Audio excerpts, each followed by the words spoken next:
اعوذ باللہ من الشیطان الرجیم بسم اللہ الرحمن الرحیم قالوا یا ویلنا من بعثنا من مرقدنا هذا ما وعد الرحمن وصدق المرسلون صدق اللہ العظیم رب اشرح لی صدری ویسر لی امری واحلل عقدۃ من لسانی یفقہوا قولی رب یسر ولا تعسر وتمم بالخیر آمین یا رب العالمین۔ سورہ یاسین کی آیت نمبر 52 میں نے آپ کے سامنے تلاوت کی ہے، اسکرین پہ آپ لکھا ہوا بھی دیکھ رہے ہیں، اور آج کے لیکچر میں ہم انشاءاللہ تعالیٰ اس آیت کو گرامیٹیکلی انالائز کرنے کی کوشش کر رہے ہیں۔ آیت میں ہمیں وقف کی علامت نظر آ رہی ہے، لہٰذا پہلے اس آیت کے ہم دو حصے بنا دیں گے۔ پہلا حصہ ہوگا قالو یا ویلنا من بعثنا من مرقدنا، اور دوسرا حصہ ہوگا ھذا ما وعد الرحمن وصدق المرسلون، اور جو دوسرا حصہ ہے اس میں ہمیں واو عاطفہ نظر آ رہا ہے، لہٰذا اس دوسرے حصے کے ہم دو حصے کر دیں گے۔ پہلا حصہ ہوگا ھذا ما وعد الرحمن، اور دوسرا ہوگا وصدق المرسلون۔ تو چلتے ہیں جی آیت نمبر 52 کے پہلے حصے کی طرف، جو ہے قالو یا ویلنا من بعثنا من مرقدنا۔ اگر غور سے دیکھا جائے تو اس پہلے حصے میں بھی ہم تین حصے بنا سکتے ہیں۔ قالو ایک حصہ بنا سکتے ہیں، یا ویلنا ایک حصہ بنا سکتے ہیں، اور مم بعثنا من مرقدنا تیسرا حصہ بنا سکتے ہیں۔ لیکن چونکہ تینوں حصے آپس میں کنیکٹڈ ہیں، لہٰذا ہم ایک ہی حصے میں ان کو انالائز کرنے کی کوشش کر رہے ہیں۔ تو پہلے حصے کا پہلا لفظ قالو ہے، فعل ماضی معروف جمع مذکر غائب کا صیغہ ہے، قاف واو لام حروف مادہ، قالا یقولو کہنا معنی اس کے ہوتے ہیں، واو ضمیر مرفوع متصل بارز جمع مذکر غائب کی لگی ہوئی ہے، سیان کلر میں جو آپ دیکھ رہے ہیں۔ اس کے بعد اگلا لفظ ہے یا ویلنا، یہ تین الفاظ ہیں جی۔ پہلا لفظ ہے یا، جو کہ حرف ندا ہے، اور یا جو ہے یہ تنبیہ کے لیے بھی استعمال ہوتا ہے، تو دونوں آ رہا ہیں یہاں پر یا کے بارے میں، کسی نے اسے حرف ندا کہا ہے اور کسی نے اسے حرف تنبیہ کہا ہے۔ ویلا، یہ ویل لفظ ہم نے پڑھا ہوا ہے، تباہی کے، ہلاکت کے، بربادی کے معنی میں استعمال ہوتا ہے، اور منصوب استعمال ہوا ہے۔ منصوب اس لیے استعمال ہوا ہے کہ یہ یا حرف ندا کے منادہ کے طور پر استعمال ہوا ہے، اس لیے منصوب ہے، کیونکہ منادہ مضاف جب استعمال ہوتا ہے تو وہ منصوب استعمال ہوتا ہے۔ نا ضمیر ہے، ضمیر مجرور متصل جمع متکلم کی، اور من جو ہے یہاں پر اسم ہے اور اسم استفہام ہے۔ من ہم جانتے ہیں شرطیہ بھی ہوتا ہے، من موصولہ بھی ہوتا ہے، من استفہامیہ بھی ہوتا ہے، تو یہاں پر من جو ہے یہ استفہام کے لیے استعمال ہوا ہے۔ بعثا، یہ فعل ہے، فعل ماضی معروف واحد مذکر غائب کا صیغہ ہے، با عین اور تا حروف مادہ ہیں، باب فتح یفتح سے استعمال ہوتا ہے۔ بعثا یبعثو، باسن جس کے معنی کسی کو اٹھا کر کسی طرف بھیجنا، اس لیے یہ اٹھانے اور بھیجنے دونوں معانی میں استعمال ہوتا ہے، اور دونوں کا مفعول جو ہے وہ وداؤٹ پریپوزیشن استعمال ہوتا ہے۔ آیت کا ریفرنس خان صاحب نے سورہ یاسین کی آیت نمبر 52 کا ہی دیا ہے، اور ترجمہ یہیں سے آپ دیکھ لیں۔ انہوں نے کہا ہائے ہماری شامت، کس نے اٹھایا ہم کو ہمارے مرکد سے، اور بھیجنا کے معنی کے حوالے سے خان صاحب نے سورۃ المائدہ کی آیت نمبر 31 کا ریفرنس دیا ہے کہ فَبَعَثَ اللَّهُ غُرَابًا يَبْحَثُ فِي الْأَرْضِ، تو بھیجا اللہ نے ایک کوا جو کوریدتا ہے زمین میں۔ تو الحمدللہ جی باسا کے دونوں معنی ہمارے سامنے آ گئے۔ اس کے بعد اگلا لفظ جو ہے وہ ہے نا ضمیر ہے، ضمیر منصوب متصل جمع متکلم کی ہے، اور مفعول کے طور پہ استعمال ہو رہی ہے باسا فعل کے لیے۔ من حرف جر ہے، جس کے بعد مرکد آپ دیکھ رہے ہیں مفعل کے وزن پر، اس میں اسم الظرف ہے۔ را، قاف اور دال حروف مادہ، باب نون سے استعمال ہوتا ہے۔ رقدہ یرقدو رقدن، نیند میں سونا، اور خان صاحب لکھ رہے ہیں کہ مرکد جو ہے یہ مفعل کے وزن پہ اسم الظرف ہے، سونے کی جگہ خواب گاہ، اور آیت کا ریفرنس یہی دیا ہے کہ من بعثنا من مرقدنا، کس نے اٹھایا ہم کو ہماری خواب گاہ سے۔ مرکد اسم مجرور ہے، واحد ہے، مذکر ہے، اور معرفہ ہے معرف بالاضافہ ہونے کی وجہ سے۔ نا ضمیر مجرور متصل جمع متکلم کی آپ کو نظر آ رہی ہے۔ یوں پہلے حصے کے الفاظ پہ بات مکمل ہوگی، اور پہلے حصے کے الفاظ کو جوڑ کر اب ہم جملہ بناتے ہیں۔ تو قالو فعل با فاعل ہے، واو ضمیر فاعل ہو گئی، اب چاہیے مقول القول مفعول بھی، تو وہ ہے یا ویلنا۔ یا ویلنا، اس میں یا حرف ندا ہے، اور جیسے میں نے کہا کہ یا کو حرف تنبیہ کے طور پہ بھی لیا گیا ہے۔ اگر یا کو حرف ندا لیں تو یا حرف ندا قائم مقام ادعو فعل کے ہوگا، اور ادعو فعل جو ہے یہ فعل اور فاعل کا مجموعہ ہوگا، اور ویلنا مضاف الیہ ہو کر یہ منادہ قرار دیا جائے گا، اور منادہ جو ہے یہ قائم مقام مفعول بھی کے ہوتا ہے۔ یوں ادعو فعل اپنے فاعل اور مفعول بھی سے مل کر جملہ فعلیہ ہو کر ندا بن جائے گا، جس کا جواب و ندا جو ہے پھر وہ اگلا جملہ جو ہے وہ قرار دیا جائے گا۔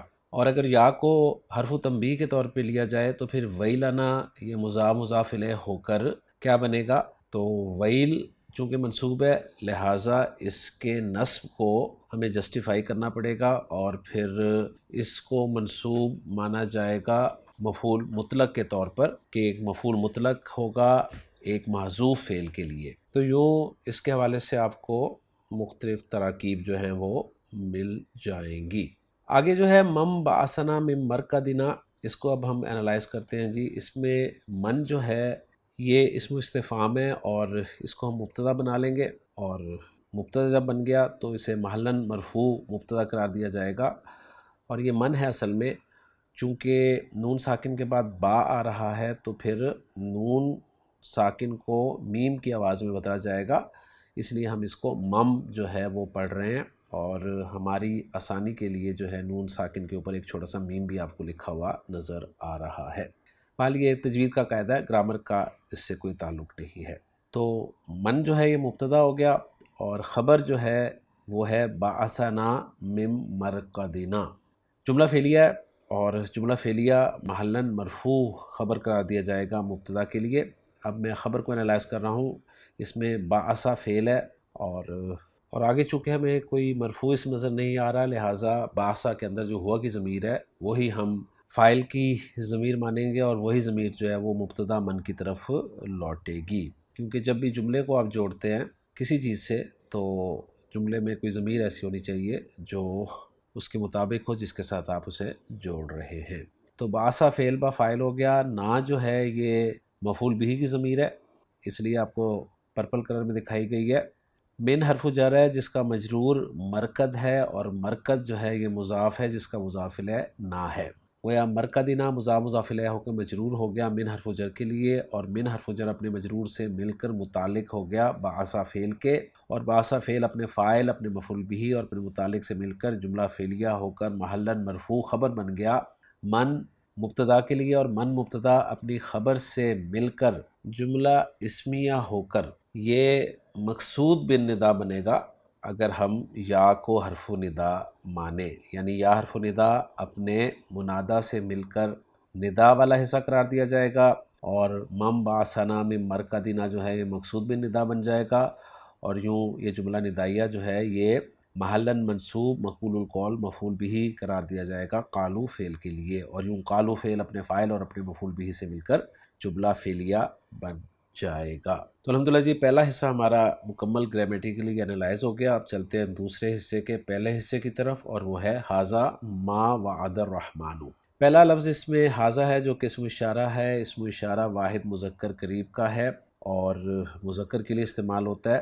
ما یہاں پر بلو کلر میں دکھایا گیا تو یہ ما جو ہے یہ ما موصولہ ہے، اور ویسے اس ما کو ہم ما مصدریہ بھی مان سکتے ہیں، لیکن اس صورت میں اسے ریڈ دکھایا جانا تھا، لیکن میں نے اسے ما موصولہ کے طور پر ٹریٹ کیا ہے۔ وعدہ فعل ہے، فعل ماضی معروف واحد مذکر غائب کا صیغہ ہے، واو عین دال حروف مادہ، وعدہ یعدو وعدن وعدہ کرنا اس کے معنی ہوتے ہیں۔ الرحمن اللہ تعالیٰ کا نام ہے اور مرفوع استعمال ہوا ہے۔ تو دوسرے حصے کے پہلے حصے کے الفاظ پر بات مکمل ہو گئی ہے، اب الفاظ کو جوڑ کر جملہ بناتے ہیں۔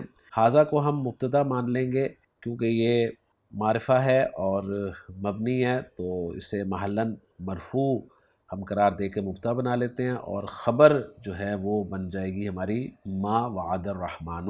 ما اسم الموصول ہے، اور اسم الموصول جو ہے اکیلا نہیں آتا، اس کا صلۃ الموصول ہمیشہ ہوتا ہے، وہ ہے وعد الرحمن، اور یہ صلۃ الموصول کو انالائز کروں تو اس میں وعدہ فعل ہے اور الرحمن فاعل ہے، فعل اپنے فاعل سے مل کر جملہ فعلیہ ہو کر صلۃ الموصول بن گیا ما اسم الموصول کے لیے، اور ما اسم الموصول اپنے صلۃ الموصول سے مل کر محلاً مرفوع خبر بن گیا ھذا مبتدا کے لیے، اور ھذا مبتدا اپنی خبر سے مل کر جملہ اسمیہ بن گیا۔ اب یہ جو صلۃ الموصول ہے وعد الرحمن، اس میں آیت کی ضمیر جو ہے محذوف ہے اور وہ ما کی طرف لوٹ رہی ہے۔ دوسرے حصے کا پہلا حصہ بھی گرامیٹیکلی انالائز ہو گیا، اب چلتے ہیں دوسرے حصے کے دوسرے حصے کی طرف، اور وہ ہے وصدق المرسلون۔ اس میں واو عاطفہ ہے، صدقہ فعل ہے، فعل ماضی معروف واحد مذکر غائب کا صیغہ ہے، صاد دال قاف حروف مادہ، صدقہ یصدقو سچ بولنا اس کے معنی ہوتے ہیں، سچ کہنا اس کے معنی ہوتے ہیں۔ المرسلون اس میں جمع مذکر سالم ہے، اونا کی آواز آپ کو سنائی دے رہی ہے اور مرفوع ہے۔ مرسل یہ را سین لام حروف مادہ سے صیغہ صفت اسم المفعول ہے، باب افعال سے استعمال ہوا ہے۔ ارسلہ یرسلو ارسالن جس کے معنی بھیجنا ہوتے ہیں، تو مرسل کے معنی ہیں بھیجنے والا، اور مرسل کے معنی ہیں جس کو بھیجا جائے، اور رسولوں کے معنی میں یہ استعمال ہوتا ہے۔ الفاظ سے بات مکمل ہوگی، الفاظ کو جوڑ کر جملہ بنایا تو واو عاطفہ، صدقہ فعل، المرسلون فاعل، فعل اپنے فاعل سے مل کر جملہ فعلیہ ہو کر یہ عطف ہو جائے گا وعد الرحمن والے جملے پر۔ تو الحمدللہ جی ہماری ورکنگ مکمل ہو گئی ہے، اب ذرا ہم محمود صافی صاحب کی ورکنگ کو تفصیل سے دیکھتے ہیں۔ تو اسکرین پہ آپ محمود صافی صاحب کی ورکنگ دیکھ رہے ہیں۔ محمود صافی صاحب بیان فرما رہے ہیں کہ یا جو ہے یہ ادات تنبیہ ہے، یعنی انہوں نے اسے حرف تنبیہ قرار دیا ہے، اور ویلنا کو انہوں نے مفعول مطلق لفعل محذوف غیر مستعمل قرار دیا ہے۔ اس کا مطلب کیا ہے؟ یہ تو بات آپ کو سمجھ میں آ گئی کہ بتا رہے ہیں کہ ایک مفعول مطلق ہے اور ایک محذوف فعل کا مفعول مطلق ہے، لیکن غیر مستعمل کے معنی یہاں پر کیا ہیں، تو اس کو ذرا اچھی طرح سمجھ لیجئے۔ اس کے لیے میں آپ کے سامنے نیچے ٹیکسٹ ہی لکھ رہا ہوں، اسے آپ پڑھیے اور انشاءاللہ تعالی بات کلیئر ہو جائے گی۔ کہ ترجمہ اس کا مکمل یہ ہے کہ یہ مفعول مطلق ہے ایسے فعل کے لیے، یعنی ایسے فعل کے لیے مفعول مطلق جو حذف شدہ ہو اور خود استعمال میں نہ آتا ہو۔ یہ ترکیب جو ہے یہ نحو یعنی عربی گرامر کی ایک خاص صورت کی طرف اشارہ کرتی ہے۔ عام طور پر مفعول مطلق جو ہے اس فعل کی تاکید یا اس کی نوعیت یا مقدار کے اظہار کے لیے آتا ہے جس سے وہ ماخوذ ہوتا ہے، جیسے ضربتہ ضربن میں نے اسے مارا، اب مارنے کے عمل کی تاکید کے لیے ضربن آیا ہے۔ لیکن بعض اوقات ایسا ہوتا ہے کہ اصل فعل جملے میں سرے سے ذکر ہی نہیں کیا جاتا، یعنی وہ محذوف ہوتا ہے اور صرف مفعول مطلق ہی باقی رہ جاتا ہے تاکہ کوئی خاص معنی یا تاکید ظاہر کی جا سکے۔ اور یہاں مزید یہ نقطہ بتایا گیا ہے کہ وہ محذوف فعل ایسا ہے جو خود عرف میں استعمال نہیں ہوتا، یعنی اگر اسے صراحت کے ساتھ لایا جائے تو وہ جملے میں غیر مانوس یا غیر فصیح لگے گا، لہٰذا محض مفعول مطلق ہی کے ذریعے معنی ادا کیا جاتا ہے۔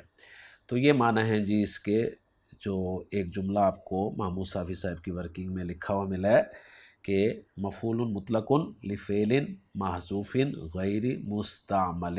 آگے بتا رہے ہیں کہ من اسم استفہام فی محل رفع مبتدأ خبرہ جملۃ بعثنا، یعنی من اسم استفہام ہے، محلاً مرفوع مبتدا ہے، اور اس کی خبر جو ہے وہ جملہ ہے، اور کون سا جملہ؟ جملہ ہے بعثنا۔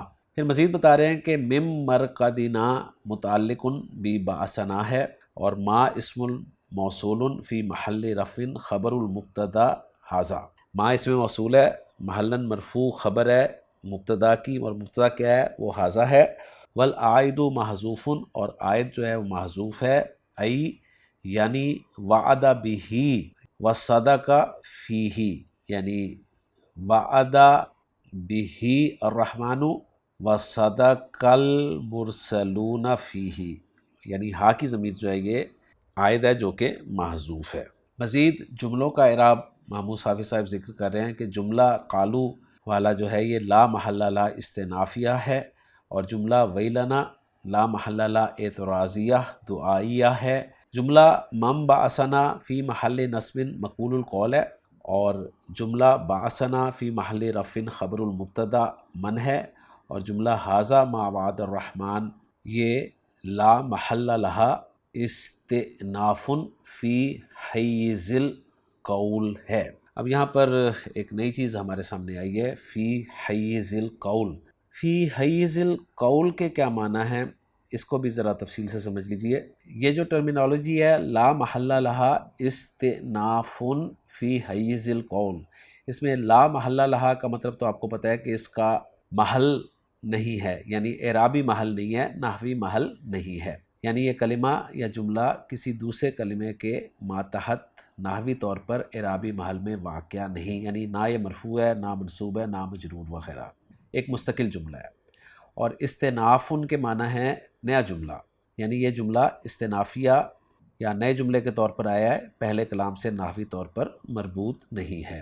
اور فی حیز القول کا مطلب ہے قول کے دائرے میں، یعنی یہ جملہ قول کے اندر آیا ہے، جملہ الگ ہے لیکن قول کے اندر آیا ہے۔ اب اس کو مزید ذرا سمجھ لیں تفصیل سے کہ یہ اصطلاح جو ہے عام طور پر اعراب کی کتابوں، تفسیر یا نحوی شرحوں میں آتی ہے جب کسی آیت، حدیث یا عبارت کے کسی حصے کے متعلق یہ واضح کرنا مقصود ہو کہ وہ جملہ نحوی لحاظ سے کسی چیز سے متعلق نہیں ہے، یعنی نہ تو یہ بدل ہے، نہ صفت ہے، نہ حال ہے، نہ معطوف وغیرہ، بلکہ مستقل جملہ ہے۔ اور اگر وہ قول جیسے قال یقول وغیرہ کے تحت آ رہا ہے تو پھر کہا جاتا ہے فی حیز القول، یعنی یہ نیا جملہ اگرچہ نحوی طور پر مستقل ہے لیکن معنوی طور پر قول کے مضمون میں شمار ہوتا ہے۔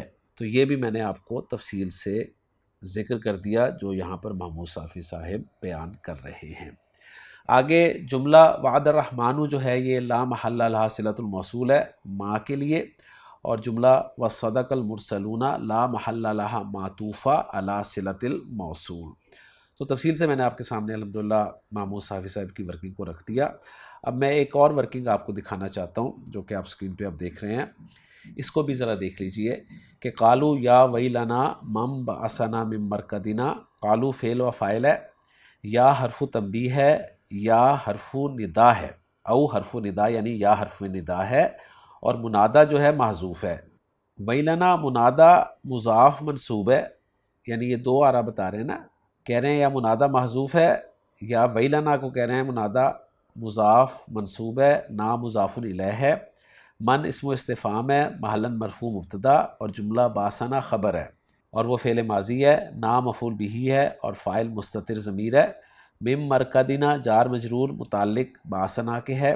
ھذا ما وعد الرحمن و صدق المرسلون، اس کی ترکیب کی طرف اصل میں آپ کو توجہ دلانا چاہتا تھا، اس لیے یہ ٹیکسٹ میں آپ کے سامنے رکھ رہا ہوں۔ اس میں بتا رہے ہیں کہ ھذا مبتدا ہے، ما اس میں موصول خبر ہے، اور جملہ وعد الرحمن فعل فاعل مفعول محذوف ہے، ای وعدنا، اس طرح سے اسے ذکر کر رہے ہیں۔ اور ما کو مصدریہ بھی مان سکتے ہیں، وہ کہہ رہے ہیں، اور ما مصدریہ جو ہے اپنے مدخول کے ساتھ خبر بن رہا ہے ھذا کی، یا وہ کہہ رہے ہیں کہ ھذا جو ہے یہ مرکدنا کے لیے صفت بن جائے گا، اور ما وعد الرحمن جو ہے یہ مصدر کی تعویل میں ہو کر مبتدا بن جائے گا جس کی خبر محذوف ہوگی، یا یہ بھی ہو سکتا ہے کہ یہ خبر ہو ایک مبتدا محذوف کی اور وہ مبتدا محذوف ھذا ہو، یعنی جملہ تھا ھذا وعد الرحمن، اور صدق المرسلون فعل اور فاعل۔ تو بہت ساری چیزیں آپ کے سامنے آتی ہیں ترکیب کرتے ہیں، تو یہ سب آپ کے علم میں ہونی چاہیے۔ تو الحمدللہ جی میں نے بہت تفصیل سے اس آیت کی نحوی تراکیب آپ کے سامنے رکھ دی ہیں۔ اب میں آپ کے سامنے اس آیت کا ترجمہ رکھ رہا ہوں جی، جو عبدالسلام صاحب نے کیا ہے۔ تو الحمدللہ جی آج کے لیکچر میں ہم نے سورہ یاسین کی آیت نمبر 52 کو گریمیٹیکلی کے لیے انالائز کر لیا ہے۔ انشاءاللہ تعالیٰ اگلے لیکچر میں اگلی آیت کے ساتھ آپ سے ملاقات ہوگی۔ اجازت دیجیے، سبحانک اللہم و بحمدک، اشہد ان لا الہ الا انت، استغفرک و اتوب الیک۔